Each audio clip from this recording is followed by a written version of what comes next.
NFL rumor mill. Are the Broncos ignoring a special teams crisis? Something unusual is unfolding in Denver, and it hasn't yet broken into the mainstream sports headlines. But across the niche world of podcasts, analytics circles, and insider conversations, the whispers are getting louder.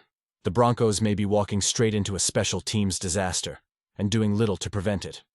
In a league where momentum swings are often razor-thin, Denver's refusal to adapt to the NFL's revived kickoff rules is raising questions about whether the team is clinging to outdated thinking, or worse, sabotaging its own success. The kickoff revolution. That few saw coming not long ago. It looked like the kickoff, the most dangerous play in football, was destined for extinction.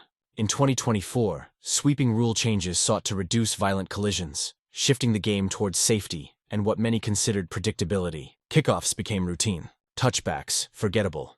But then came 2025. In a stunning reversal, the league tweaked the rules yet again, subtle changes with massive consequences. Suddenly, kickoffs weren't just back, they were explosive. Return rates skyrocketed, field position became volatile, and the game's forgotten phase roared into relevance. For the first time in nearly 2 decades, special teams felt like a true weapon again. And across the NFL, coaches scrambled to adapt. Adaptation everywhere, except in Denver teams, embraced creativity. Kickers experimented with spins, knuckleballs, and misdirections that looked more like backyard chaos than pro-level football. Analysts hailed it as one of the smartest evolutions in modern coaching. Controlled disorder designed to destabilize returners and flip the field.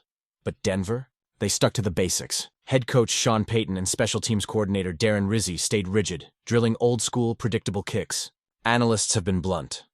Denver's conservative approach is giving opponents a free 10-15 yards of field position per drive. In a league where margins matter, that is the equivalent of handing over points before the defense even takes the field. Commentator Brett Coleman called it out. ESPN's Mina Kimes drove the point home. If you don't practice enough not to mess that up, you deserve to be punished.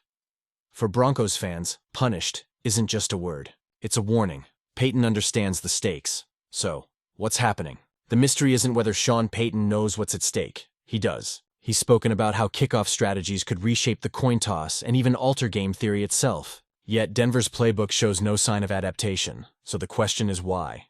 Is it stubbornness from a coach known for his iron will? Overconfidence in a system that worked in the past? Or is there a deeper disconnect inside the Broncos organization?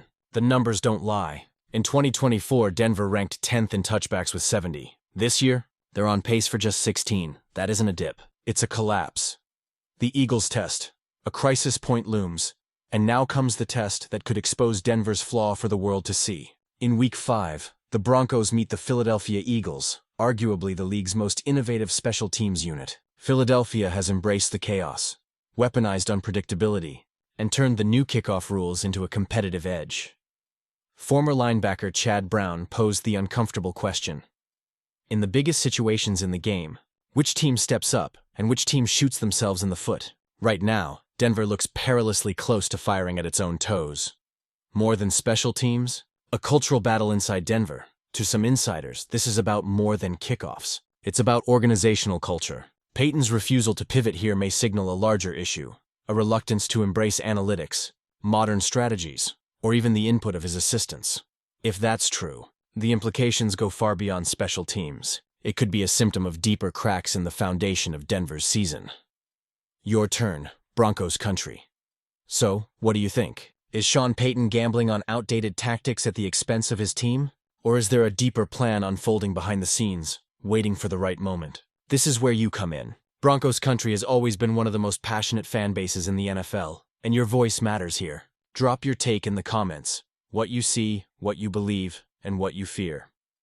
And if you love sharp football analysis that digs deeper than the headlines, hit that like button and subscribe to the channel. Your participation isn't just support. It's what helps this community grow into a hub where fans, analysts, and insiders come together to shape the conversation before the national media catches up.